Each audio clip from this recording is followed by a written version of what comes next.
कल्याण नगर महामार्गावर टेम्पोनं चिरडलेला आहे। या ठिकाणी अपघात झालेला आहे आणि 5 जणांचा जागीच मृत्यू झाल्याची माहिती समोर येते, तर 8 जण गंभीर जखमी झालेले आहेत। कल्याण नगर महामार्गावर या ठिकाणी टेम्पोनं चिरडल्यामुळे भीषण अपघात झालाय आणि याच भीषण अपघातामध्ये 5 जणांचा दुर्दैवी जागीच मृत्यू झालेला असून 8 जण यामध्ये जखमी झालेले आहेत। ही सगळी घटना कल्याण नगर महामार्गावर घडलेली आहे। त्या ठिकाणची दृश्य सुद्धा आता समोर आलेत। आपण पाहतोय कशा पद्धतीने या ठिकाणी कारचा चक्का चूर झालेला आहे। 5 जणांचा जागीच मृत्यू झालाय तर 8 जण गंभीर जखमी झालेले आहेत।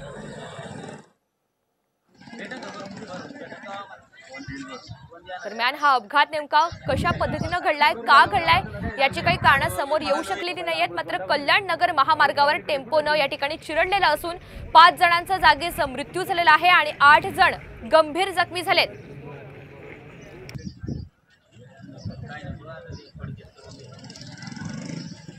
अधिकची माहिती आपल्याला प्रतिनिधी रोहिदास देत आहेत। रोहिदास, नेमकं काय घडलं या ठिकाणी? खरं तर बेल्ले गावाजवळील गुळुंजवाडी हे गाव आहे। या गावातील एका व्यक्तीचा अंत्यविधीचा कार्यक्रम संपल्यानंतर कल्याण नगर महामार्गावर संपूर्ण नातेवाईक आले। यावेळेस भरधाव वेगाने येणाऱ्या ट्रकने अक्षरशः या नागरिकांना चिरडल्याचा प्रकार घडला। यामध्ये 3 दुचाकी असेल आणि काही स्थानिक नागरिकांना असं चिरडलेलं आहे।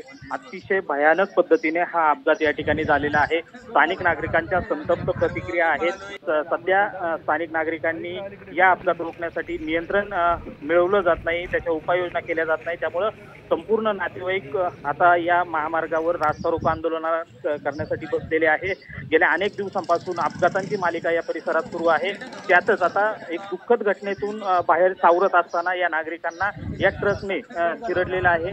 सध्या प्राथमिक माहिती अशी आहे की ट्रक चालकाचं नियंत्रण सुटल्यामुळे हा अपघात घडला असा अंदाज व्यक्त केला जातोय। मात्र ज्या पद्धतीने या ट्रकने नागरिकांना चिरडलंय ही अतिशय धक्कादायक आणि वेदनाजनक घटना म्हणावी लागेल। निश्चित रोहिदास, धन्यवाद सविस्तर माहितीबद्दल। तर आपण पाहतो या ठिकाणी सर्व नातेवाईक हे रस्त्यावर उतरून आंदोलन करतायत।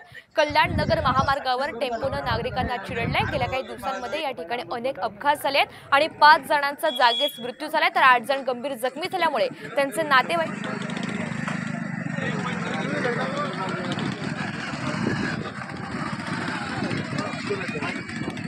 तिकडे झालं आम्ही शेतात होतो ना समोरच झालं।